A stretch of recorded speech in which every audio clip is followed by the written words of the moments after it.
მოვიყვანე ძალიან საინტერესო ადგილას, რომელიც ამას წინად აღმოვაჩინე და მქონდა ჩანიშნული და ერთი სიტყვით არ არის ჯერჯერობით აქ ნამყოფი ალექსანდრე, მაგრამ უკვე ხვდება, რომ საკმაოდ დატვირთული და ისტორიულად ისეთი ძეგლი უნდა იყოს. მოგეთ ძალიან მოუმზადებელი ვარ წამოსული, იმიტომ ის რაც უნდა ვნახო, გავამიგზავნა მანამდე, მაგრამ მოცულობის გამო ვერ ჩავხედე ვერაფერს და ახლა კი არგია ინტერნეტი იჭერს, ჩაუჯდებით, ვნახავთ, გადავიღებთ. მაგრამ სანამ ჩვენ ამას გავაკეთებთ და ძალიან მაგარ რაღაცებს ვნახავთ, რაც ჩემთვისაც საინტერესოა პირადად ძალიან, არ დაგავიწყდეთ, გამოიწერეთ ჩვენი არხი, მოიწონეთ და დააკომენტარეთ. ძალიან დიდი მადლობა მოგვემატა ნახვები და კიდევ უნდა მოიმატოს იმითიდან რომ გამომდინარე რომ მეტი და მეტი სტიმული გვექნება კიდევ უფრო საინტერესო რაღაცები გადავიღოთ. დაძარი. გავძართ. ხო გადავარდებით, გადავიჩეხებით.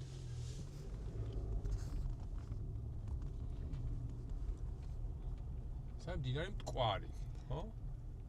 ნახე ალექსანდრე, ეს არის მე-5-მე-6 საუკუნი დათარიღებული სასახლე. წარმოგიდგენია? ძალიან მოკლე შინაარსს ვიტყვი ამის აღმოჩენასთან დაკავშირებით.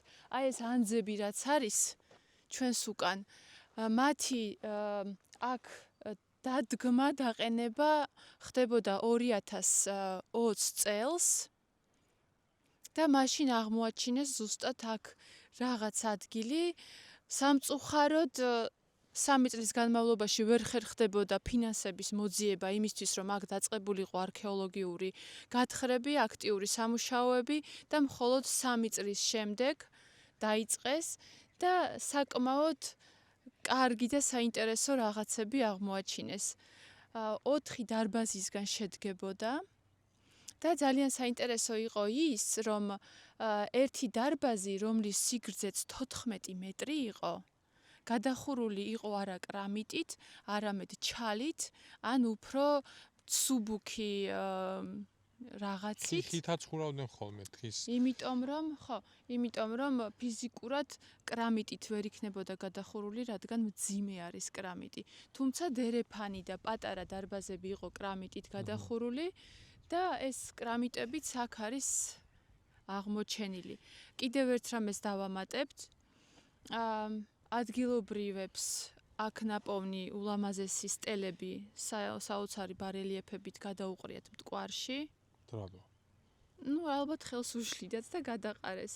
ეგეთ რაღაცას რო ნახავდა, წაიღეს სახლში მაინც დადე. ხო და ერთი კეთილსინდისიერი მოსახლე, ერთი მამაკაცი აღმოჩნდა ისეთი, ვინც შეინახა ეს ყველაფერი და არქეოლოგიური გათხრების დროს აქ მომუშავე არქეოლოგებს მიაწოდა ყველაფერი აბსოლუტურად. ეს ნივთები უკვე ინახება ჩვენს მუზეუმში. ხო, არ ვიცოდი. ეს ესე იგი, ნახე რა გამიკი, ესე კარგად მოემზადა, მე არაფერი არ ვიტყვი. დღეს მე ვიქნები ისტორიკოსი ერთხელ ხო შეიძლება? ხო და ახლა უნდა დავდგე და ვუყურო. არა, კარგია, ძალიან კაია, თვითონ იმაზეც ეთყობა უკვე მოხაზულობაზეც და უკვე ვხედავ რაღაც საინტერესო ნივთებს, რომელიც არის ცოტა აი ეს ალიზის კვალი აშკარაა, უკვე ფერითაც ჩანს და ყოჩო. გენაცვალე, ამდენი წელი ვიმუშავე არქეოლოგად. კაი, მოკლედ, საინტერესოა, თან მით უმეტეს ადგილმდებარეობა არის ძალიან კარგი, მტკვრის პირას არის და ეს ადგილი მით უმეტეს მე-5 საუკუნე თქვი, ხო? კი, მე-5 საუკუნეში ზოგადად ყოველთვის, მაგრამ ამ დროს საკმაოდ კარგად არის დატვირთული, სხვათა შორის, სადაც ახლა ვართ ჩვენ, ზოგადად ეს იყო ცურტავის საერისთავოს, ანუ ცურტავის მარტო ერთი კონკრეტული გეოგრაფიული ადგილი არ იყო, ეს იყო მთელი საეპისკოპოსო მხარე და მათ შორის რომელიც მოიცავდა დღევანდელი გაგებით თანამედროვე ქვემო ქართლს, სომხეთის ჩრდილოეთ ნაწილს და აზერბაიჯანის ასევე ჩრდილო-დასავლეთ ნაწილსაც. საკმაოდ დიდ ტერიტორიას და აი ზუსტად მანდ ვარ და საკმაოდ დასახლებული იყო. რადგან იმდენი ველმინდვრები აქ გამორიცხულია, რომ გარდა სოფლის მეურნეობის არ ყოფილიყო რომ რაიმე მაღალი კულტურის მანიშნებელი საქალაქო დასახლება. ძალიან სამწუხარო არის ის, რომ ამ სასახლის უდიდესი ნაწილი არის ჩამორეცხილი, ჩამოჭრილი, რომელიც რა ვიცი, აი აქედანვე ეტყობა რელიეფს, როგორ არის ჩამოჭრილია ფაქტობრივად. სხვათა შორის ერთ-ერთი გათხრების დროს აქ იყო ნაპოვნი მე-12 საუკუნის სამაროვანი. არქეოლოგების გადაწყვეტილებით, ასე ვთქვათ, ანალიზით ისინი ამბობენ, რომ სავარაუდოდ მე-12 საუკუნეში აქ უკვე სასახლის კვალი აღარ იყო და იქნა გამოყენებული როგორც დასასაფლავებელი, დასასვენებელი ადგილი. თან ნახე რაც აშკარად ჩანს, წეგან შენ რაც თქვი. აი მდინარე რომელიც კვალი რომელიც ჩამოუდის, აი იქაც ჩანს რომ აი რეცხავს აშკარად. გამორეცხავს და ეს ძალიან დარწმუნებული ნახე კალაპოტი შეხედე საით შედიოდა და ეს ადგილი შემ ნახევარკუნძულივით იყო, არ არის გამორიცხული. და შემდეგ ეს ჩამორეცხა უბრალოდ. ეს ზოგადად მდინარეები ძალიან ხშირად იწვნიან ხოლმე თავის გადაადგილების მარშრუტს და აქედან გამომდინარე ესეც ჩვეულებთან მით უმეტეს არ არის ეს რაღაცა გრანიტი და კირქვა, არის საკმაოდ რბილი მიწა. აი შეხედე? აი კრამიტის. აი, უი. თითქოს ეს არაფერი არ არის ზოგიერთისთვის, მაგრამ სინამდვილეში თითოეულ პატარა თიხის ნატეხსაც კი შეუძლია მოგიყვეთ ძალიან დიდი ისტორია. ვინაიდან ადგილი უცნობია, მე გავარკვიეთ რომ ეს ბატონი ბიძინა მურვანიძე ძალიან კარგი არქეოლოგი ხელმძღვანელობდა ექსპედიციას ბოლო 3 წელია და აქ რომ მოვედით, ხო ისე მიგდებული ჩანდა თითქოს, მაგრამ მოვიდა ადგილობრივი მოსახლეებს შანი, რომელმაც თქვა რომ მეც ვარ მონაწილეო, ალბათ დამხმარე და მან მოიკითხა თუ ვინ ვიყავით და ძალიან კარგი, იმიტომ რომ ასეთ ადგილებს ჭირდება მოფრთხილება, რადგან ძალიან ბევრი რა მაინც გარეთ არის, მაგალითად ეს არის ალიზის აგური ეტყობა კიდეც, ასეთი ძალიან ბევრია, დამახასიათებელია იმ პერიოდისთვის და ძალიან მნიშვნელოვანია, რომ ასეთი რაღაცები გვაძლევს უკვე წარმოდგენას, აი მისი გამოწვის ხარისხი, როგორ მჭიდროდ არის დამუშავებული და ასე შემდეგ და ასე შემდეგ. მოკლედ, არქეოლოგია, ნივთები ძალიან ბევრ რამეს გვეუბნებიან ერთმანეთს. რაც გვითხრა ამ ბატონმა, რომ აი აქ ყოფილა უკვე როგორც ირინემ თქვა, გვიანდელი სამარხი, ნახეთ როგორი ის არის, აი პირდაპირ, აი ჰოპა, მტკვარზე ხარ. და რაც ეგან ინფორმაცია მოვიძიეთ, ნახეთ, უყურეთ კონფერენციას და ნახე ინფორმაცია, აი შეხედეთ, აი სადაც ახლა ვდგავა, რაც უკვე აღნიშნა ირინემ, აქ იყო ყველა დიდი ოთახი, სასახლის ნანგრევი, ხო? და აქ აშკარად ჩანს დამწრობის კვალი. ნახეთ? აი აგერ, აი აქედან შეხე? აი ეს დამწრობის კვალი და აი ეს არის უკვე თიხა, დამწვარი თიხა და რაც თავარია, აქედან ისი დასკვნას შეიძლება გაკეთდეს, ეს რაც წერია ასევე, რაც ვნახეთ კონფერენციაზე და რაც ვნახეთ მასალები, გაუტანიათ ნივთები და შემდეგ დაუწოვთ. ანუ აშკარად ჩანს ძარცვის კვალი. ეს მტერმა გააკეთა, მეზობელმა ვინმემ თუ მაგას არა აქვს მნიშვნელობა, ფაქტია რომ ასე მოხდა. რა იმედია გაგრძელდება და რაც ადგილობრივმა გვითხრეს რომ ასეთი რამეები რაც ამოდის არის აი მთელი ტყურის გაყოლებაზე ყოფილა ბევრი.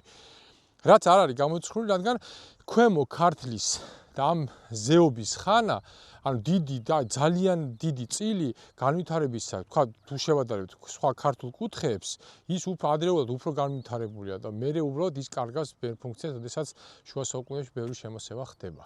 აქვე თბილისთან ახლოს გვაქვს ესეთი კარგი რაღაცა და მადლობა ირინე რომ აქ წამომიყვანე და ვნახეთ ეს ადგილი. აი ამ ადგილებში, აი ნახეთ, ხედავთ, მაგარი ის არის, კედლებია, ანუ ძალიან დიდი მადლობა ჩემო ძვირფასო არქეოლოგებო, რომ ყველაფერი ისია როგორც უნდა იყოს და არ არის უბრალოდ ხშირად საქართველოში ხდება მიტოვებულია ხოლმე ძეგლი. ანუ ეს არის კედლების ფორმა, რაც დრონის კადრებიდან კარგად ჩანს და დაინახავდით კიდეც და შემდეგ უბრალოდ არის სწორად დაკონსერვებული, რომ ყველა მხრიდან რომ არ დაკარგოს, იმიტომ რომ რაღაცას რომ ამოვთხრით ხოლმე, თუ მას შემდეგ არ მოვუარეთ, ის განადგურდება ან დაიშლება, რადგან მიწა ყველაზე კარგად ინახავს სხვათა შორის ყველაფერს. აი აქ ნახეთ, შეხედეთ, აი ეს. აქ არის შიგნით, აი შეხედეთ, აი აქ სიმაგრე, ანუ აგურები და აგურით ნაშენი კედლები, რომელსაც დააყრია ზევიდან მიწა და აქედან ტომრებით არის გამაგრებული და რაც ძალიან სწორია. მტკვრის ხეობა განსაკუთრებით ქვემო ქართლში საქართველოში ერთ-ერთი ყველაზე საინტერესო ბიომრავალფეროვანი ზონაა. აქ ერთდროულად გვხვდება მდინარე, ჭაობიანი ტყე, სტეპები, რაც ფაუნას ძალიან მრავალფეროვანს ხდის. აქ სულ ნახევარი საათი გავატარეთ და ძალიან ბევრი ფრინველი შევნიშნეთ. ჩიტებზე დაკვირვება თუ გიყვართ და სურათების გადაღება, ეს მარტივად მოსასვლელი ადგილია და თან ძალიან ლამაზი. ზოგადად როგორც წავიკითხეთ, აქ ბინადრობს ხოხობი, მინდვრის ჩიტი, მერცხალი, შავი ბეღურა, ყანჩა, პელიკანი, გარეული იხვი, არწივი შევარდენი და კიდევ ძალიან ბევრი სხვა. ერთი სიტყვით, ეს არა მხოლოდ არქეოლოგიურად მდიდარი ადგილია, არამედ ძალიან შთამბეჭდავია თავისი სილამაზით. ვაგრძელებთ ჩვენ ძიების პროცესს. ახლა მოვედით წითელ ხიდთან, რომელიც აკავშირებს საქართველოს და აზერბაიჯანს. ეს არის ისტორიული ხიდი, რომელიც არის მე-17 საუკუნეში აშენებული როსტომ მეფის დროს. ანუ 1620-30-იან წლებში აშენებული. მაგრამ ამ ხიდს ეძახდნენ გატეხილ ხიდს. ახლა წითელ ხიდს ვერ მივალთ, რადგან ის ნეიტრალურ ზონაშია, სამწუხაროდ და ვერ გადავიღებთ, მაგრამ აქვე 95-100 მეტრში არის ხიდი. ძალიან ძველი ხიდი, უпростоრად ნახიდური, რომელიც უკვე მე-10 საუკუნეში დანგრეული ყოფილა. ხო, მოსე კალანკატუელი იყო ესეთი სომეხი ისტორიკოსი, რომელიც აღნიშნავს მე-10 საუკუნეში ხიდი არის, მაგრამ მე ინგრევა. უბრალოდ მის დროს უკვე აღარ არსებობს. და ამიტომ რას ეძახიან? ამიტომ ეძახიან გატეხილ ხიდს. და ჩვენი გათვლებით სადღაც აქ უნდა იყოს ბურჯები, ერთი ბურჯი მდინარის აქეთ მხარეს და მეორე მხარეს, თუმცა ჯერჯერობით არ ჩანს. ხო, თუ არ რამე დარჩენილი. საინტერესოა. ესე კაი ცხვრის სუნი კი გვაქვს. ხო, ანუ სხვადასხვის ეხლა რაც ირინე თქვა რომ გატეხილი ხიდიო, წითელ ხიდს, რომელსაც ინამდვილე წითელი ხიდიში დაერქვა მე-19 საუკუნეში რუსებმა შეარქვეს, უკვე რუსეთის იმპერიის დროს, რადგან წითელი აგურით არის ნაშენები, წითელ ხიდსაც ხალხი დიდხანს ეძახდა გატეხილ ხიდს, რადგან ის არის, რა ქვია, რადგან აქვე რომ ხიდი არსებობდა და იყო გატეხილი მთელი საუკუნეების მანძილზე, ალბათ მაგიტო. თან ის ხიდი კი არ არის ირინე.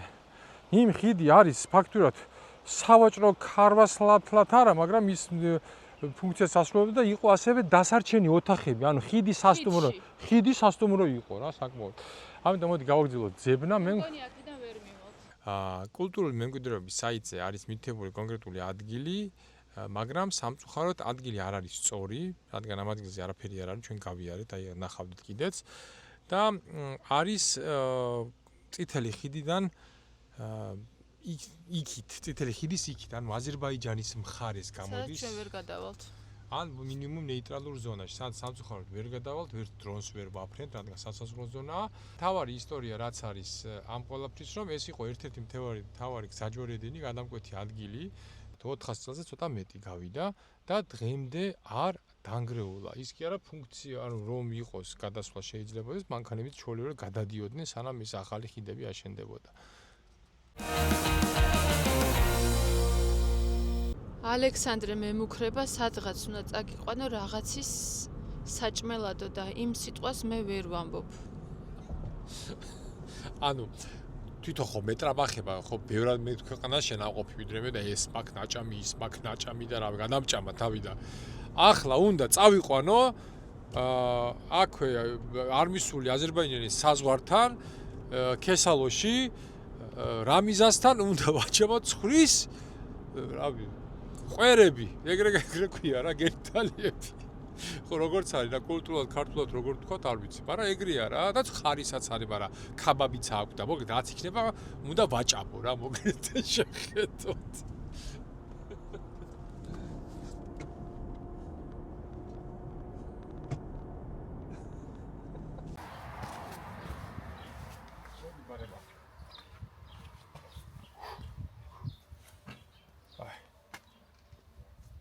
ვერამისრულა რასაც დამპირდა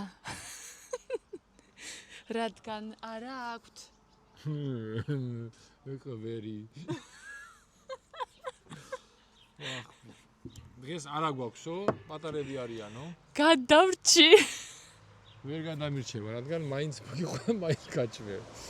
არა, მოკლედ, ცოტა ხუმრობა იქით იყოს და საკმაოდ კარგი დელიკატესია და საკმაოდ გავრცელებული და სხვადასხვა ადგილობრივებში ითვლება, რომ თუ შეისჭამ ამას რაღაცა კარგი რაღაცები მოხდება მამაკაცური ახლა რამდენად ხდება ეს არ ვიცი, მაგრამ ყოველ შემთხვევაში ძალიან ბევრი ხალხს ქონდა მსგავსი ტრადიცია. სხვადასხვა როგორც კერძი ძალიან გემრიელია. და ძალიან ბევრი ქართველი თბილისიდან სხვადასხვა დადის ამის საჭმელად აქ და იციან ეს ადგილი კარგად, ასე რომ მე მოინიშნეთ და ჩამოდით. არა, ახლა შევჭამთ, მაინც ხორცს მაინც შევჭამთ. ხორცს. მაინც უნდა გავსინჯოთ. ჩამოვედით ისევ მთიდან ბარში. ახლა ვართ გარდაბანში. უი, როგორ გაილექსა. გარდაბანში. გარდაბანში ჩვენი მოსვლის მიზეზი იყო ის, რომ მემკვიდრეობის რუკაზე ვნახეთ საკმაოდ ბევრი სახლი, რომელიც კულტურული მემკვიდრეობის სიაში არის მოხსენიებული და ძალიან გვაინტერესებს რა სახლები არის, იმიტომ რომ ზუსტი ინფორმაცია ვერ მოვიძიეთ. უბრალოდ სახლის დეტალური აღწერილობა არის და საინტერესო არის სინამდვილეში რა არის და რატომ. ძალიან მოუმზადებლად წამოვედით სიმართლე გითხრათ, მაგრამ ვეცდებით დღის განმავლობაში ყველაფერი თან გავარკვიოთ, თან ნახოთ და თან შევისწავლოთ და თქვენს გაჩვენოთ. ასე ეხლა ვართ გარდაბანში შევედით, თაზაკენდიდან, სოფლიდან და მე მგონია მაინც ირინე რომ არის გერმანელების დასახლება, რომ აქაც იყო რამოდენიმე დასახლება და შეიძლება მაღაზია საუბარი. არ გადამოწმები ისე მივდივართ. ძალიან გამოსაკვლევი ამბავია, იმიტომ რომ რამოდენიმე სახლი გარდაბანში არის კულტურული მემკვიდრეობის სტატუსით. და ჩვენ მოვედით ამ რუკას გამოვყევით. კი ვხედავთ რამოდენიმე სახლი განსხვავებულია და მათ შორის ეს უბრალოდ ჯერ ვერ მოვიძიეთ რატომ და კაი ვთქვათ მაგას ვნახავთ, მაგრამ ამავე დროს არის მნიშვნელოვანი ის რომ რაც აქ არის, რასაც ვხედავთ, უმეტესობა არის გარემონტებული. ხო და თუ კულტურის მემკვიდრეობის სტატუსი აქვს სახლს, რატომ ხდება მისი ესე გარემონტება თვითნებურად თუ შეთანხმებით თუ არ ვიცით, მოკლედ. ჩამოვიარეთ მთლიანი ქუჩა, რომელიც არის კარლ მარქსის სახელობის და ეს არის ერთადერთი სახლი, რომელსაც შენარჩუნებული აქვს თავდაპირველი იერი. ხელუხლებელი არის ძველი სურათებიც, რომ ვნახეთ, შევადარეთ და ზუსტად იგივენაირი არის. საინტერესო არის ის, რომ ამ დასახლების სახელი, ისტორიული სახელი ყოფილა ნოი ბოტანიკა. ეს კიდევ ერთხელ ამტკიცებს ალექსანდრეს მიერ ნათქვამს, რომ ეს იყო გერმანელების დასახლება. და როგორც ვიცით, როდესაც გერმანელები ჩამოსახლდნენ საქართველოში სხვადასხვა ადგილას, ზუსტად მათი ჩამოტანილი იყო კარტოფილის კულტურა საქართველოში და პირველი მათ დარგეს. შეიძლება უშუალოდ გარდაბანში არა, მაგრამ აი ამ მიდამოებში სადღაც და ძალიან საინტერესო ფაქტი იყო ჩემთვის და მე მგონი ღირდა აქ მოსასვლელად მაინც გავიგეთ რაღაც ახალი, შევიძინეთ ახალი ცოდნა და თქვენს გაგიზიარეთ.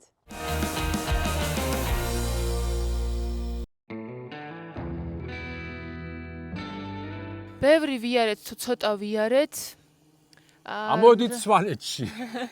ოღონდ არა, ხოლმე. რამდენიმე ადგილი რაც გქონდა დაგეგმილი ვერ ვნახეთ, იმიტომ რომ არის სრულად დაკონსერვებული და მიწა მთლიანად არის გადავლილი ზედ, ისე რომ არც ჩანს არაფერი, არც ნახაზი, ეს არქეოლოგიურ ადგილებს გულისხმობთ, არც სამაროვნები აღარ ჩანს სამწუხაროდ.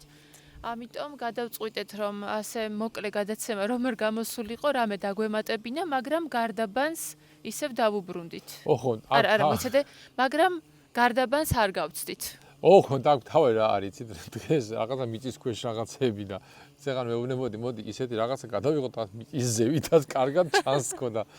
ეს კოშკი, სადაც ახლა ჩვენ გავართ მართალია, განეკუთვნება სვანურ არქიტექტურას, მაგრამ ის არის ახალი და ის არის აქვე თბილისთან. სხვა შორის ძალიან ლამაზია მართალია შიგნიდან დასრულებული ბოლომდე არ არის, მაგრამ რატომაც არა შეგიძლიათ მოხვიდეთ, რა ვიცი, ნახოთ, დატკბეთ აქაურობით და ასე შემდეგ და ასე შემდეგ. მოკლედ, რისი თქვა გვინდოდა ამით, რომ ახლა გავალთ კუმისში, ყველა მითის რომ არის იქ ტბა კი, მაგრამ პირველად არის მე-15 საუკუნეში მოხსენიებული და ყველაზე ცნობილი არის 1462 წლის ომით თუ ბრძოლით ქართულმა ლაშქარმა დაამარცხა თურქმენები. თურქმანების ტომები, ან თურქმანებს გულისხმობ ბორჩალოს და ნებისმიერ თურქმენ, რომელიც დღეს ცხოვრობენ თუნდაც ზოგიერთი მათი საომარი საქართველოში, აი მათ შორის ამ ტერიტორიაზე, მათი შემოსვლა საქართველოში იწყება აქტიურად მე-14 მე-17 საუკუნეებში სხვადასხვა პერიოდში სახლდებოდნენ, რადგან თუ რომელიმე მხარე იღებდა დარტყმას საქართველოში, ყველაზე დაუცველი, ერთ-ერთი ყველაზე დაუცველი მხარე იყო სწორედ ეს ადგილი და სხვადასხვა გაგახსენებთ ისტორიაში იყო ესეთი ამბავი, აქედან არც თუ ისე შორს არის მარაბდის ბრძოლა.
სააგარაკო მხოლოდ, არამედ აქ ისტორიულად ყოველთვის არსებობდა დიდი დაბა სოფელი.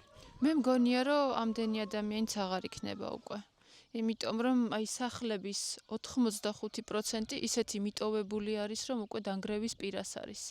აი ვახუშტი ახსენებს თავის სამეფო საქართველოს აღწერაში, რომ არის ციხეს ახსენებს, მე მგონი შეიძლება გულისხმობდეს ბირთვის, ანუ რამიშველობა აქვს, რომელ ციხეს, რომ არის კერძ ტბა, კუმისი და მასთან არის დაბა დიდი, ანუ სოფელს კი არა, არამედ ამბობს დაბას. და სხვა შორის ისტორიულად მოიხსენიება იგივე, აი რაც წეგან შენ ახსენე, თუნდაც მე-15 საუკუნეში აქ იყო ერთგვარი ფრონტის ხაზი ქართველებსა და თურქმანებს, ანუ იგივე ბორჩალოს ტომებს შორის, რადგან ეს ადგილები დაცარიელდა საქართველოს ქართლი და შემდეგ დაიწყო ჩამოსახლება უკვე სხვა ტომებმა და შესაბამისად ბევრი კონფლიქტი ხდებოდა არა მხოლოდ სახელმწიფო დონეზე, არამედ ყოფით დონეზეც კი. მე კუმისე იცი რა მახსენდება ხოლმე? რეიკი. კუმისე მე მახსენდება რძე, რომელიც ქვია ცხენის რძეს და მე რეიკებს არ უყურებ.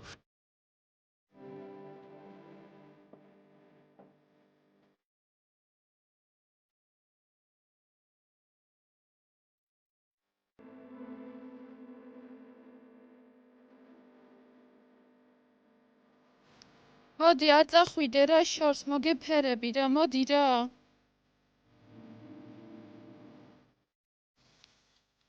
დღეს რაღაცნაირი გადაცემა გამოგვივიდა. ცხენების ფონზე მაინც გვინდოდა დასრულება, მაგრამ არ გამოგვივიდა.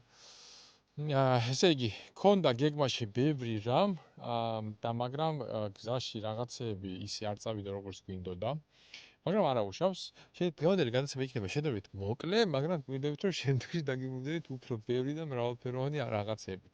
სიახლეებით და კარგი ადგილებით. თუმცა მე ვფიქრობ, რომ მაინც საინტერესო იყო, იმიტომ რომ ყველა ადგილი დარწმუნებული ვარ, ჩვენი მაყურებლებისთვის ნაკლებად ცნობილია.